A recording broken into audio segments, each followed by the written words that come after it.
par rapport au vieillissement sur le niveau de surdité et puis de cécité, il y a de gros soucis à se faire parce que plus on va aller vers un âge avancé et moins les choses seront faciles, que ce soit au niveau des courses, au niveau du déplacement, au niveau des structures. On le voit parfois qui n'arrive pas à se déplacer dans sa maison ou qui ne voit pas tel ou tel tabouret qui est mis en travers. En particulier chez un médecin, une fois un tabouret était carrément en travers de la salle. Et heureusement que j'étais là. En général, avec l'équipe médicale, ça se passe très bien. Eric est habitué pour le généraliste à y aller tout seul. La première fois qu'il est allé avec le nouveau, je l'ai présenté, je lui ai dit ce qu'il avait. J'ai emmené donc le dossier, je lui ai emmené le dossier. Et puis maintenant, il va tout seul.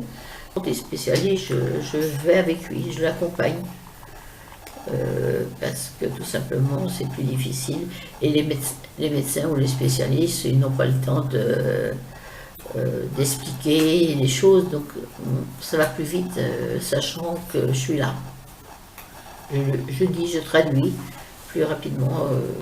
Par rapport au problème médical, eh bien, moi j'envoie souvent Michael soit chez l'ophtalmo, soit chez le médecin, donc aussi pour ses appareils auditifs. Donc par rapport au vieillissement, ça va être compliqué. Moi, un jour, je ne conduirai pas. Lui, j'espère qu'il sera là, mais ne pourra pas non plus conduire. Donc, il faudra automatiquement une personne pour l'accompagner, quelqu'un d'autre pour l'accompagner.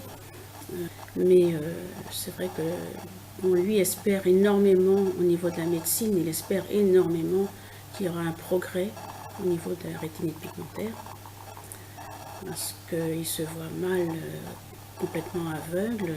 Lorsqu'on a vu, je crois que c'est encore plus difficile. Un médecin traitant, il va s'occuper plus des vaccins et des maladies, des virus de tous les jours, quoi. Après, pour la vue, ça va être plus au niveau de l'ophtalmo. Bon, après, s'il y a un courrier à faire à l'ophtalmo, c'est fait tout de suite. Il n'y a aucun problème pour ce qui est courrier, pour les dossiers, il n'y a pas de souci. S'il faut faire un dossier à la MDPH, je vais le voir, il fait tout de suite, quoi. Je suis malvoyante, malentendante, et j'espère, désire autre chose que ce que j'ai vécu. Vivre dans la paix avec moi-même, libre de choisir ma vie, sans problème. Libre de faire ce que j'ai envie de faire, que je n'ai jamais pu faire avant.